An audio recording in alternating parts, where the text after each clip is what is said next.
That was the scene yesterday as Conservative MPs drowned out Finance Minister Bill Morneau as he attempted to deliver his budget speech. Conservative leader Andrew Scheer is labeling the budget a $41 billion corruption cover-up that has no legitimacy. That's a quote from the Conservative leader. Andrew Scheer, the leader of the Conservative Party, joins us now from Ottawa. Andrew Scheer, thank you very much for joining us on the federal budget. We know your views on SNC-Lavalin. We've heard you talking about that controversy for some time. Let's stick to the federal budget. Your view on the budget that was released yesterday. Well, I will stick to the budget, and I will point out that it is a $41 billion corruption cover-up. There's billions of dollars in new spending, massive new higher deficits, which will mean that if Justin Trudeau is re-elected, he will raise taxes. We know that. We know that that is the Liberal game plan right before an election to ramp up spending that has to be paid back. The additional debt means higher interest burdens, higher interest payments on that debt, which means more and more of Canadians' tax dollar will be going to pay just the interest on the debt.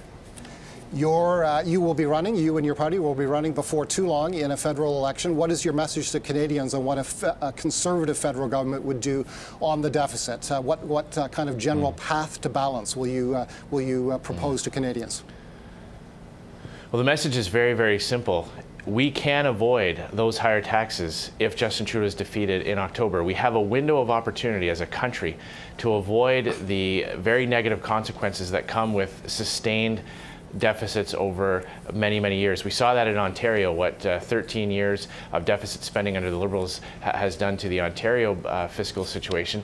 But we have a window to avoid that. We can get back to balanced budgets while at the same time bringing forward targeted measures that help make life more affordable to Canadians. That is what I've been hearing across the country, that life is getting more and more expensive, that the government keeps adding to those costs, whether it's through higher taxes, higher payroll premiums, the new carbon tax, which is coming into effect in April.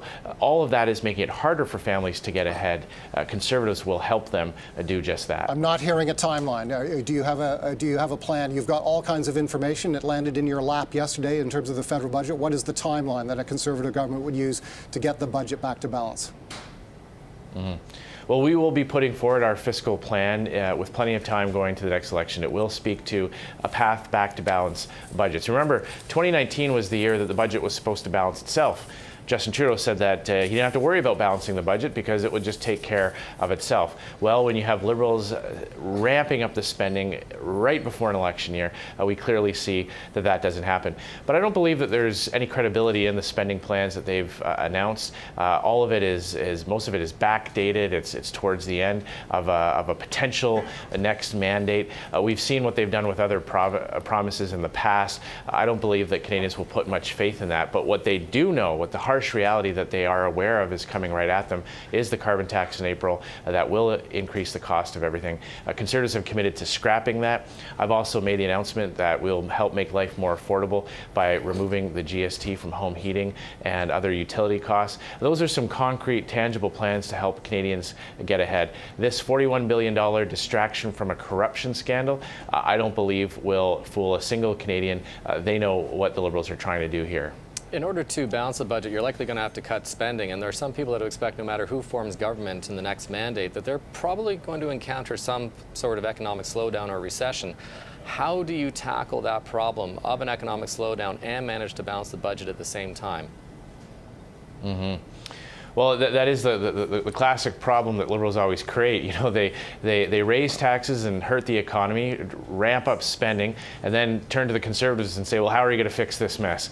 Well, luckily, we've already started to lay out some of those principles that we'll be working under. There's some big spending ticket items, big ticket spending items that we just philosophically disagree with. For example, the Liberals put hundreds of millions of dollars into what's called the Asian Infrastructure Bank, which is an infrastructure bank that pays for projects in other countries, that doesn't build a single road or bridge here in Canada. They put billions of dollars in the Canadian Infrastructure Bank, which protects guarantees profits for corporations, but puts all the risk associated with those projects on the backs of taxpayers. There's also a lot of smaller items, the famous $8 million skating rink that the Liberals built right beside the longest skating rink in the world in front of Parliament Hill.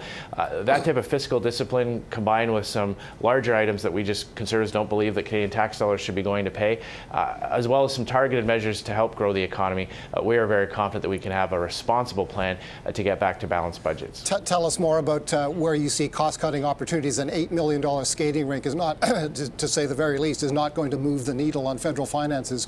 What are the spending cuts that would move the needle?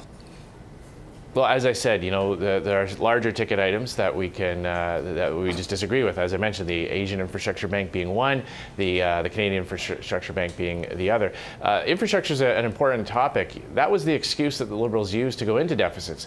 And report after report from experts, independent experts like the Parliamentary Budget Officer, shows that the money's not flowing, that the projects aren't actually being developed. So we've got this money that the Liberals have put into this bank that guarantees profits but puts all the risks associated with that on taxpayers, and it's not even doing the job that it was meant to do. So a combination of fiscal discipline, you take care of the pennies and the pounds. When you take care of the pennies, it's easier to take care of the pounds and the dollars, and that is what we're going to do. We're going to have fiscal discipline, eliminating those kinds of smaller items of waste, which add up. Those $8 million here, $10 million there, add up.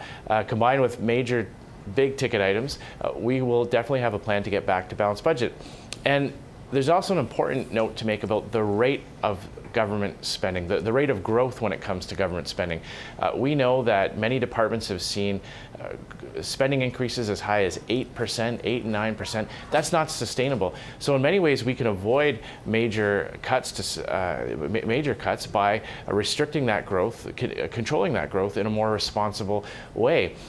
What we do know is that when the Liberals continue at this unsustainable rate of massive spending increases, that is what jeopardizes future government's ability to maintain those services, and Liberals always raise taxes after years of deficits. So that is, again, bringing me back to the core message, which is we have a window of opportunity. We can avoid all that from happening. We can avoid the tax hikes. We can avoid threats to our important core services if we replace the Liberals this October. Can we also talk about, we had a conversation earlier about tax competitiveness. What is the Conservative platform going to the next election with respect to personal and corporate taxes? We had some changes in the States. How do we respond as a country? Can we expect tax cuts coming from a Conservative government if you're elected in October?